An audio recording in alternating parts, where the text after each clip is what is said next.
Welcome to the ninth lecture of the course Metrology and Machine Tools. In this lecture, I will explain about the taper turning operation and also what are the different attachments you can use on the lathe machine. First one, taper turning. When the diameter of a workpiece changes uniformly from one end to the other end, the workpiece is said to be tapered. If you take any workpiece, let's say for example, if you take this workpiece, the diameter of this workpiece is changes from one part to the other part. So if the diameter changes like this, then we can call it as the workpiece is in tapered. In the taper turning operation, the diameter is gradually reduced from one part of a cylindrical workpiece to the another part. So here taper turning operation means just we are going to reduce the diameter, we are going to remove the material in such a way that the diameter of the workpiece is going to be gradually changes from one point to the other point. So tapers can be either external or internal. We can do the external taper operation or internal taper operation. So you'll see this one, amount of taper, you can call it as a conicity. So the amount of taper is specified by the ratio of difference in the diameters of the taper to its length. Here, if you see this one,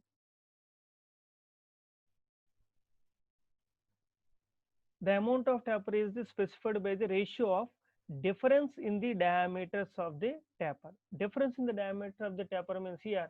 So this capital D is the larger diameter of the taper and the small d is the smaller diameter of the taper. Or you can take it as D is the before basic diameter of the workpiece and small d is the diameter obtained by completion of the taper turning operation. So based on this, we are going to get the amount of taper. You can call it as a conicity. The formula for this amount of taper is capital D minus small d by L. The ratio of difference in diameters of the taper to its length. L is the taper length. So this is about the amount of taper. So where capital D is the larger diameter of the taper, small d is the smaller diameter of the taper, and L is the length of the tapered part. And alpha is the angle of taper, or you can call it as a half tapered angle. So whatever we are going to get this alpha, that is only the half of the tapered angle. If I want to get the full angle, this is the complete, this is only the, here we are going to get only this much is called as alpha. But even if if you want to get the complete angle of taper, this is the 2 alpha. This one you can call it as a 2 alpha. So that's a 2 alpha is the full taper angle. And next one, angle of taper. The formula for the angle of taper is tan alpha is equal to capital D minus small d by 2L. So based on this formula, we are going to calculate the angle of taper. So this is about the taper. And we'll see what are the different methods we are going to follow in the lathe machine to get the taper operation. To if you want to do some taper operation in a given workpiece, what are the different methods are there which are used in the lathe machine? There are four methods are there. One is the farm tool method, and second one is the tailstock set over method. Third one is the compound rest method, and fourth one is the taper turning attachment method. By using any one of these four methods, you can perform the taper operation. So based on the application, so if you want to get the shorter tapers or if you want to get the larger tapers, based on that, we are going to select any one of these four methods. Now we'll see the how we are going to perform the taper operation by using all these four methods. First we will see farm tool method. So this is the farm tool method. This is one of the simplest method to produce short taper. So the main intention of this method is which are used to produce the short taper. So you can produce only shorter taper dimensions only. The farm tool should be set at right angles to the axis of the workpiece. The farm tool should be set right angles to the axis of the workpiece. So here this is the farm tool, we can call it this is the farm tool, and this one is the workpiece, and this is the axis of the workpiece. This is the axis of the workpiece. So you have to place this tool, this farm tool, perpendicular to the axis of the workpiece. You have to place the farm tool perpendicular to the axis of the workpiece. As usually the workpiece is held in the check, the workpiece is going to be rotating, and we are going to move the cutting tool towards the rotating workpiece. The carriage should be locked while turning taper. The carriage is going to be locked. And next, to obtain the required size of the taper, the form tool is fed slowly straight into the workpiece by operating the cross slide perpendicular to the lathe axis. Here we are not moving the carriage, just once you have to fix the carriage and you have to move the cutting tool towards the workpiece by using the cross cross slide. By using the cross slide, you can observe this video. You'll get the idea Headstock, about the farm tool method, how we are going to tailstock, perform the carriage. taper Form turning operation. Like here, see, these are the different parts, and this is the workpiece. Workpiece is rotating in the check, and this is the tool post. This is the tool post, and you can observe here. This one is the farm tool. This is a farm tool. This is the farm tool. If you observe, that tool is also in the taper, is a slope, and the metal is removing. Now you can observe the taper surface is formed on the given workpiece. So like this, by using the cutting tool, that cutting tool, you can call it as a form tool. The cutting tool which are used in the lathe machine in the to perform the taper turning operation, you can call it as a form tool. So this method is called as a form tool method. So by using this form tool method, we can produce only the shorter taper. And next method of the taper turning is tailstock set over method. In this method, the normal rotating part of the lathe still drives the workpiece, but the centers at the tailstock is offset towards or away from the cutting tool. Okay, we'll discuss. In generally, we know how to hold the workpiece in between the centers. Already we discussed about these centers in case in the lecture of work holding devices. Generally, we are using the two centers to hold the workpiece. Like we can call it as this is a live center and this one is the dead center.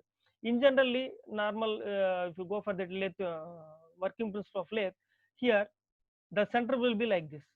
One second. So centers are like this. This is one center and this one is another center.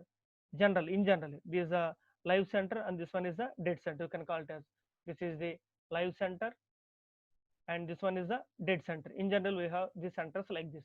Now, in between these two, we are going to hold the workpiece.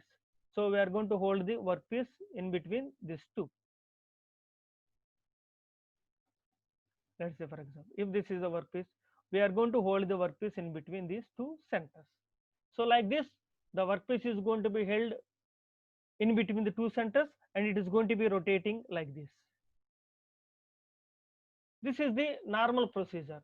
So this one is the normal procedure how we are going to hold the workpiece by using the centers. This is the live center and this one is the dead center, and the workpiece is going to be held in between these two centers and the workpiece is going to be revolving in between the two centers. Then you can perform the operation.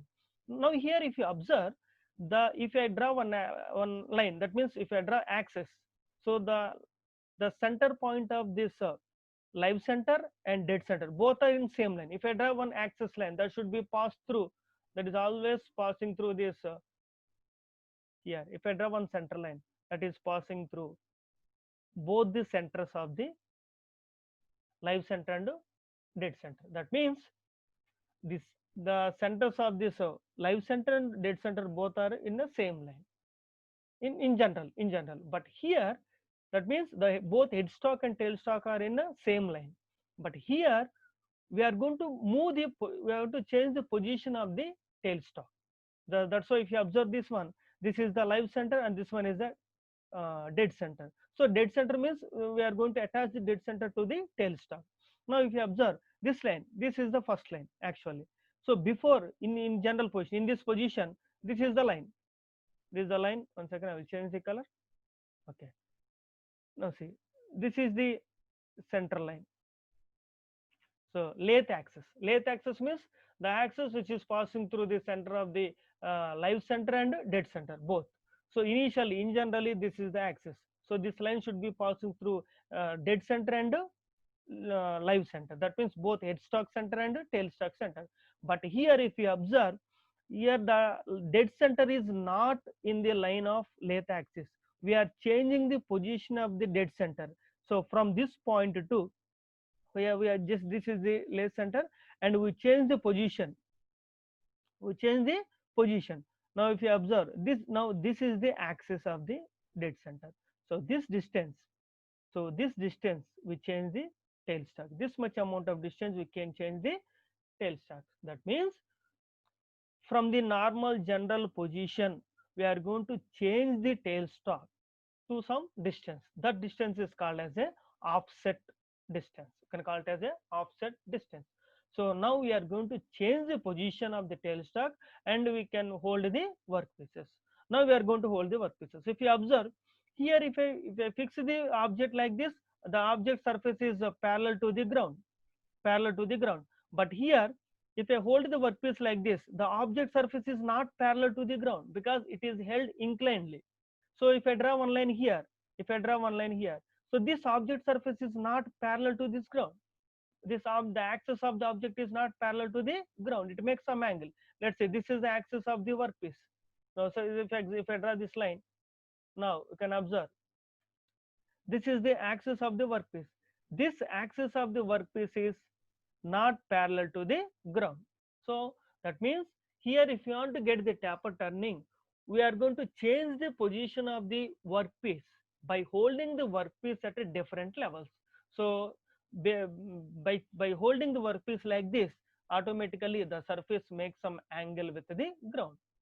Now by holding the workpiece like this, now we are going to do the same. We are going to go for the normal general operation only. The cutting tool is going to be fixed in the tool post and we are going to move the carriage. Now see, we are going to move the carriage like this. If you move the carriage like this, automatically the cutting tool is going to be removing the metal from the workpiece.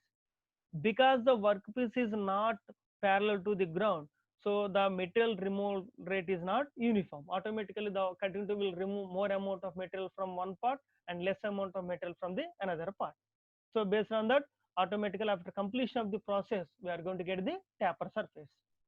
So here now you can observe this video. How now we can observe here. So this is the headstock, this one is the tailstock. So actually this is the axis of the workpiece, axis of the lathe, but here we change the position of the tailstock. This distance you can call it as a offset distance. This is the tailstock. Now the headstock and tailstock are not in the same line. So you can observe the workpiece is held inclinedly. So now you can move the cutting tool as usually, just like the normal operation. If I move the carriage, if I move the carriage along with the cutting tool, automatically the cutting tool will remove the material. Because of this workpiece is not parallel to the ground, automatically the metal removal rate is going to be changes. So we are going to get the taper surfaces. So like this, by changing the position of the tailstock from its zero, we can call it as a zero position. Let's say for example, if the tailstock is here at this particular point, you can call it as a zero position. By changing the tailstock from its zero position, either you can move this tailstock towards the cutting tool or away from the cutting tool. That is depends upon the situation. So that is depends upon the position of the workpiece. So by changing this tailstock, so we are going to get the taper surface. That's what it is called as a tailstock set over method. Now we'll see how much distance you have to change. That is a very important thing. If you want to get some angle, for example, I want to get some taper angle of from 3 to 4 degrees. So if I want to maintain that 2 to 3 degrees of taper angle, how much distance I have to move the tailstock? For that you should get some relation. Now we'll see what is the relation, how we are going to get the offset distance. Now here, the method for determining the offset distance. Already I told you offset distance means the distance to move the tailstock from the zero setting. I can call it as from its initial position, normal position. Now here, initially already I explained. Initially, actually, this is the axis of the lathe axis. Actually, the tailstock should be initial. The tailstock is here. Let's say, for example, initial the tailstock is here. Now to get the required taper, we are going to change the tailstock from this point to this one. We are going to change the tailstock from this point to this one. So that is called as a offset distance. Now you should know how much distance you have to maintain, how much distance you have to move the tailstock. For that, the formula is, now this is the object. So OL means original length, or you can call it as the overall length, and the TL is the taper length, and capital D is the larger diameter of the taper and small d is the smaller diameter of the taper. Let's see how we are going to find the offset distance. If the taper value is given, that means if I know the how much angle I have to maintain, how much taper, not angle, how much taper I have to maintain. So how much taper I have to, if I know that value, the formula is offset is equal to TPF, taper per foot, taper per foot, that is in inches, TPF into OL, that means overall length by 24. We are going to get the offset in mm. If the taper value is not given, if I don't know how much taper I have to maintain, for that, here offset is equal to OL by TL. OL is the already you know OL is the overall length, TL is the taper length into capital D minus small d by 2. So by using any one of these equation, we are going to know the offset distance.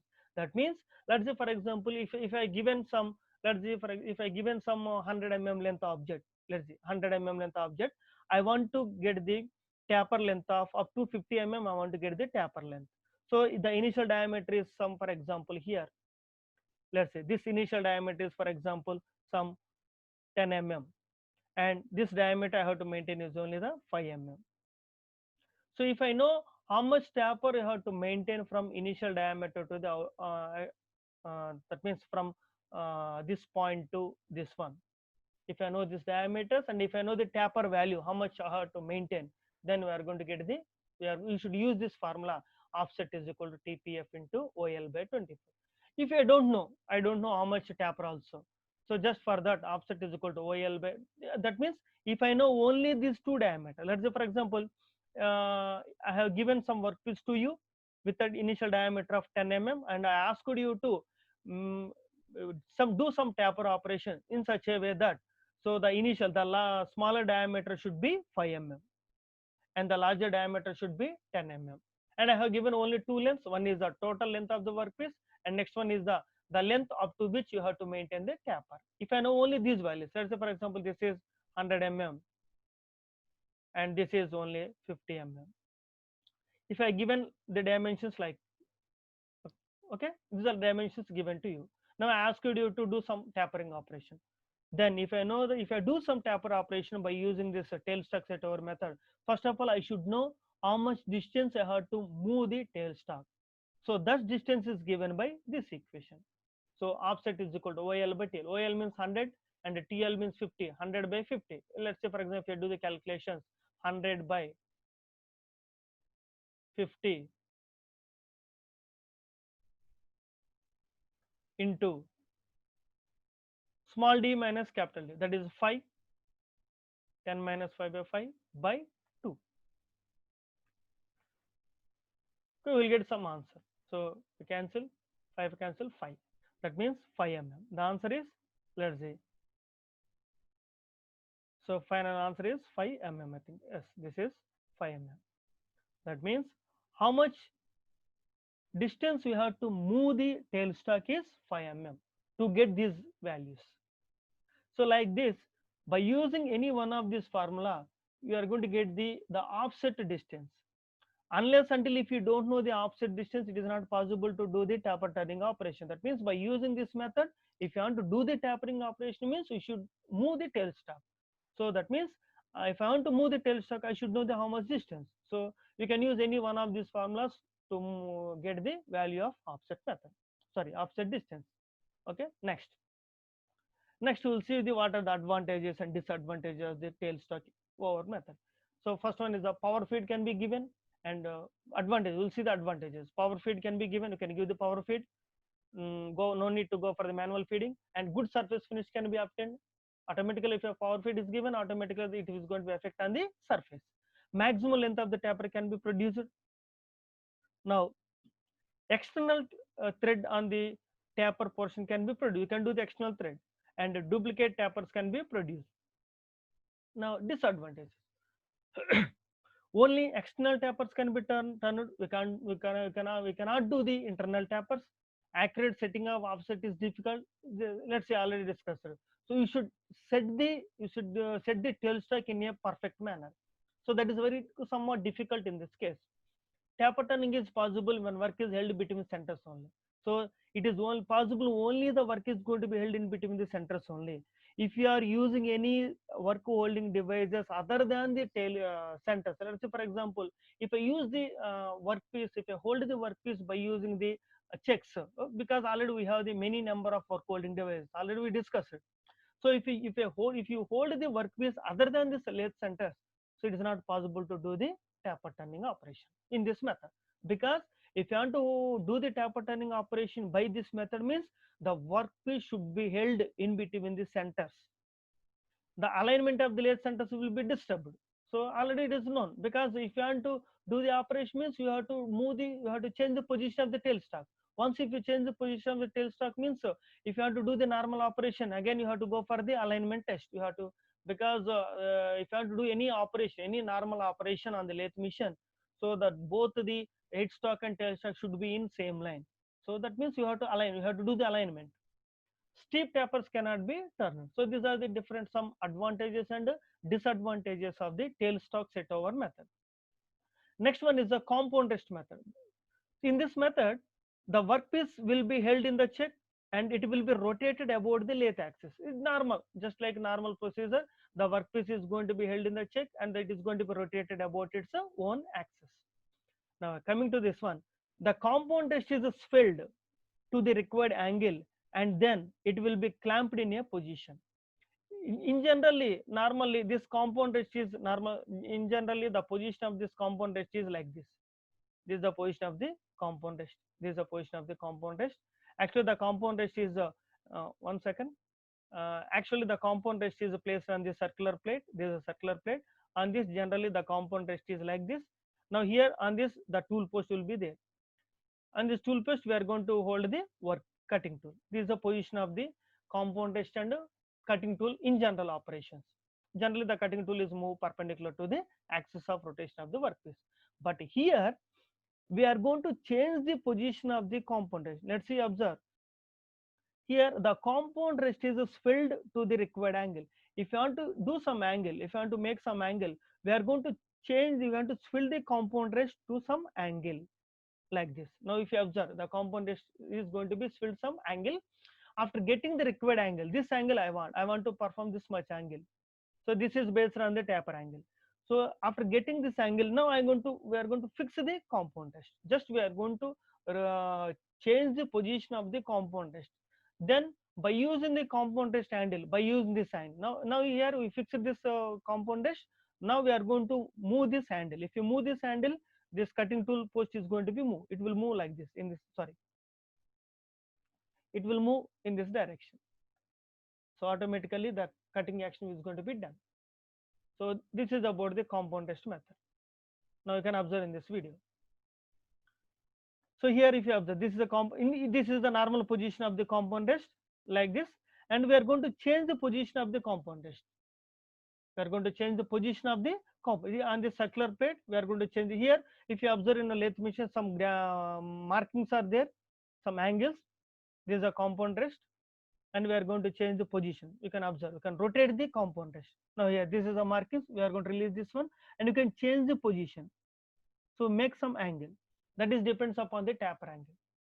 Now if you observe, initially the workpiece is perpendicular to the cutting tool, and now the cutting tool makes some angle. Now by operating this compound rest wheel, we are going to do some operation.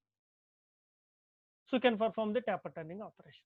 So like this, by changing the position of the compound rest, we are going to perform the taper turning operation. That's what it is called as a compound rest method.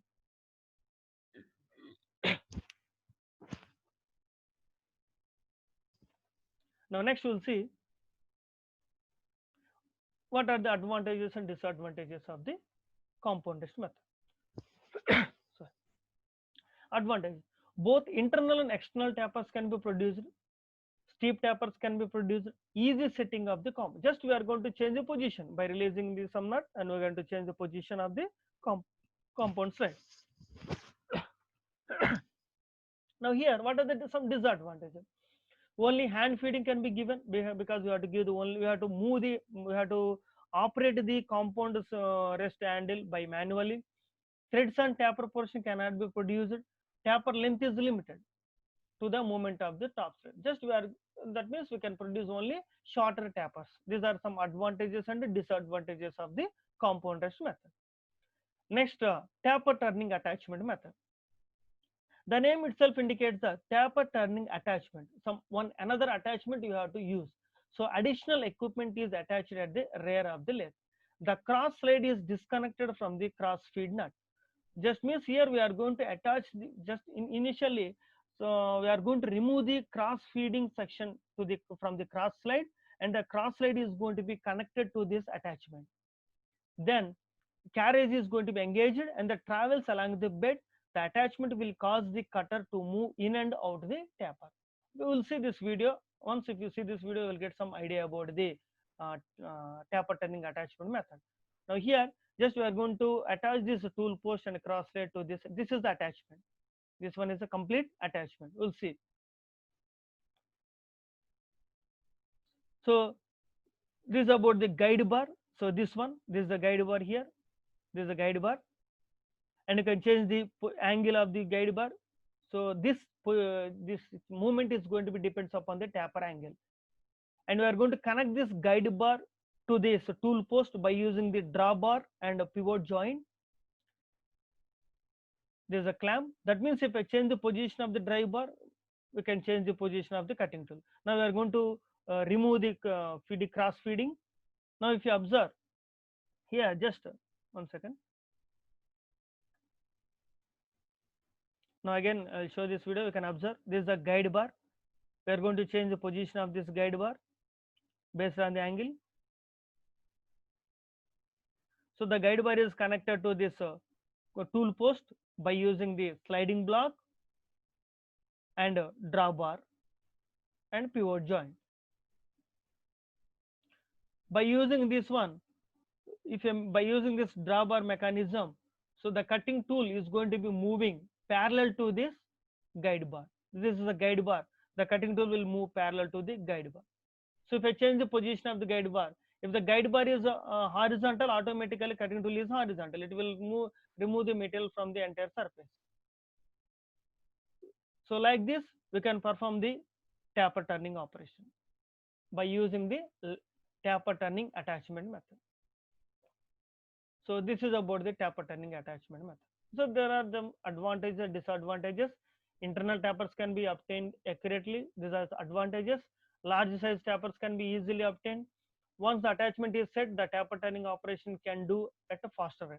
So these are some advantages. And disadvantages, it requires additional mounting facilities. I already told you, it uses some additional attachment. Fitting and removing that attachment consumes more time, as we know that if you want to add some external devices, automatically it takes some time to fix and to remove that portion. So these are about the advantages and disadvantages of the taper turning attachments. So like this, by using any one of those methods, you can perform the taper turning operation on the given workpieces. Okay, now next we will see what are the different attachments we are going to use in the lathe machine. So there are different attachment: taper turning attachment, already we discussed, grinding attachment, milling attachment, gear cutting attachment. Okay, before going to discuss about the lathe attachment, just we can recollect the data from the operations we can perform the lathe machine. In that lecture, I explained more number of operations we can perform on the lathe machine. We can do some drilling operation, boring operation, and reaming operation, taper turning operation, and step turning, all these operations. In addition to those operations, we can perform the grinding operation, we can perform the milling operation, we can go for the gear cutting also. So if you want to perform all these operations, we have to use some external devices. So you can use some external accessories. Those are called as a lathe attachments. Normally, if you want to perform the drilling operation, no need to use any external devices. Just we are going to insert the drill bit in a lathe stock. Tail stock. Drill bit in a tail stock, and you can hold the workpiece in a check and can do the operation. But here, if you want to do some grinding operation, you have to use some grinding attachment. Like that, if you want to perform the operations, taper turning, grinding, milling, and gear cutting operations, you have to use some accessories, extra device. You can call it as extra devices. Those are called as a lathe attachments. So because In the first lecture only, I told you that the lathe is nothing but it is called as a mother of machine tools. So you can do any operation on the lathe machines by providing some attachments. Now we'll see one by one. Taper turning attachment. Already in the previous slide only I explained about the taper turning attachments. So that is used to do some taper turning operation. Now next we'll see grinding attachment. So with the help of good electric grinding attachment, the lathe can be used for resharpening the reamers and milling cutters, grinding hardened bushings and shafts like this. That means we can perform the grinding operation also on the lathe machine by attaching grinding attachment. Let's see here. This is the normal lathe machine, and this is the work check. Can you observe this is a tail dead center? The workpiece is held in between this check and tail stock. And now if you observe, this is a grinding attachment. This is the grinding attachment. Now if you observe, there is no tool post here. In general, here the tool post should be there. So that means in this method, if you want to attach the grinding attachment, just we are going to replace the tool post with the grinding attachment. So this is the grinding wheel. So now this grinding wheel is going to be operated by using this electric motor. So by replacing the tool post with a grinding attachment, we can perform the grinding operation on this given workpiece. So now this is the layout diagram. This is the workpiece. This is the workpiece and this is the grinding wheel. You can change the position of the grinding wheel also. Now you can observe here. Now the tool post is going to be replaced. We are going to replace the tool post. In this video, you can observe how we are going to remove the tool post and we are going to place the grinding attachment. And this is the grinding attachment. You can call it as a tools post grinder, mounting the tools post grinder. And this is the grinding attachment. I am going to fix the grinding attachment to the tool post here. And this complete. So this is moving on the carriage only, because we know that tool post is on carriage. Just we are going to replace the cutting tool post. Saddle is there and compound rest is also there. Only the tool post is going to be replaced with the grinding setup. So this is used for the internal grinding machine. This is used for the internal grinding. And you can observe, because that is already told you that is placed on the carriage. You can move the carriage. We can move the carriage towards the workpiece. Now here we are going to go for the plane grinding machine. That means we are going to do the plane grinding. So because the workpiece is uniform, that means cylindrical shape, we can do the grinding operation. So you can observe, the workpiece is the material is going to removed from the workpiece by using the grind. So like this you can perform the grinding operation. But here if you observe, the grinding wheel is exactly perpendicular to the workpiece. So that's why if I move the grinding wheel, the grinding wheel will remove the material uniformly from the surface, because the surface of the workpiece which is shown in this video is cylindrical. But here if you observe this video image, here the workpiece is not uniform diameter, it is some taper length. If you observe, this is a taper length, angular length. So if you want to remove material, we are going to change the position of this grinding wheel. So this position is going to be changed by changing the compound slide. So we are going to change the position. We can rotate the compound slide, because we know that if you want to remove the material from the workpiece, the cutting wheel should be perpendicular to the work surface. Here the grinding wheel should be perpendicular to the work surface like this. So either you can do the grinding operation on a cylindrical object or on a tapered object. So this is about the grinding attachment. Next we will see milling attachment. So this attachment is fitted on the cross slide of a lathe in the place of the compound rest. Here the compound rest is going to be replaced with this milling attachment. The milling attachment holds the job at right angles to the milling cutter. Here the purpose of the milling, this is the milling attachment. So this is the milling attachment. So this milling attachment is used to hold the workpiece. This is the workpiece. So the milling attachment is used to hold the workpiece. So in such a way that the workpiece should be perpendicular to the cutting tool. In this operation, the cutting tool is going to be fixed in a check and the cutting tool is going to be rotating, and we are going to move the workpiece perpendicularly towards the rotating cutting tool. So this is about the milling attachment. So like this is a milling attachment. Now you can observe this video. So this is a milling attachment, this is the cutting tool, and we are going to place the workpiece in a milling attachment. I want to do some end milling operation. I want to remove some material from this end surface of the workpiece. Now you can observe how the material is going to remove from the workpiece by using the milling operation. So this operation you can call it as a milling. Now we are going to move this carriage, and you can adjust the height of the workpiece also. So by rotating this one, you can adjust the height of the workpiece.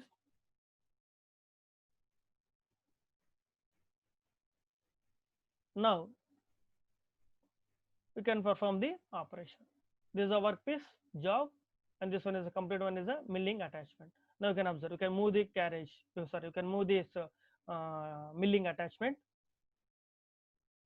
So you can fit the workpiece tightly, and you will do the milling operation. So by using this milling attachment, you can perform the milling operation also. Now see, if you move this one, the material is going to be removed from the workpiece.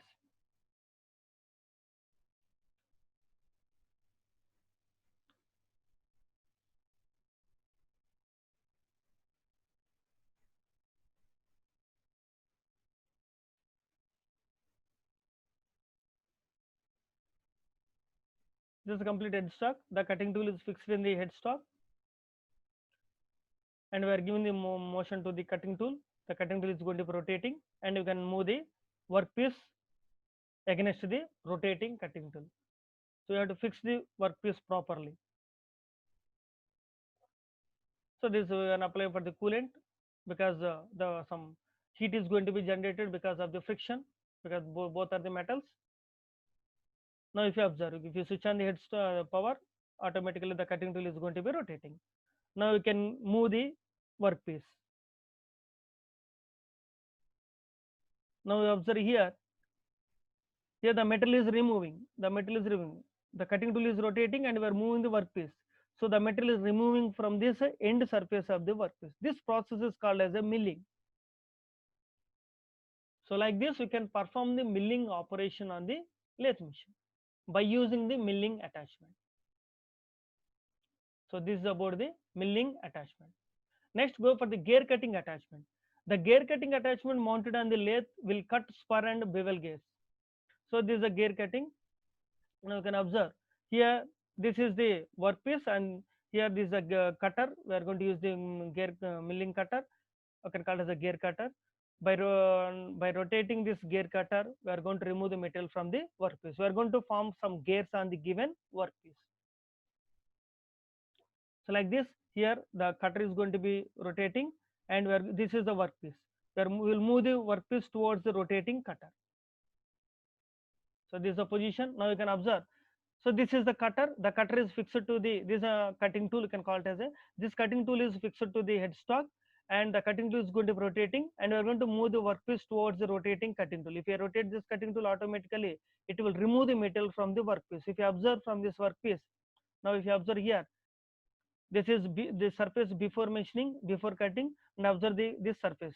Some threads are formed, gears cutting are formed.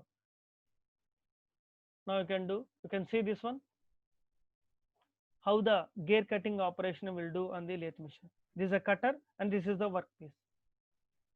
Now we are going to move the workpiece towards the rotating cutting tool. Now if you observe here, the metal is removed. You can observe this one here. The metal is removed from the workpiece. Some teeth are formed. So like this, we can perform many operations. So that's why I told you the lathe is a mother of machine tool. You can perform many operations on the lathe machine. But if you want to do some operations, some special operations like milling and gear cutting, all these operations, you have to use some attachments. Those are called as a lathe attachments.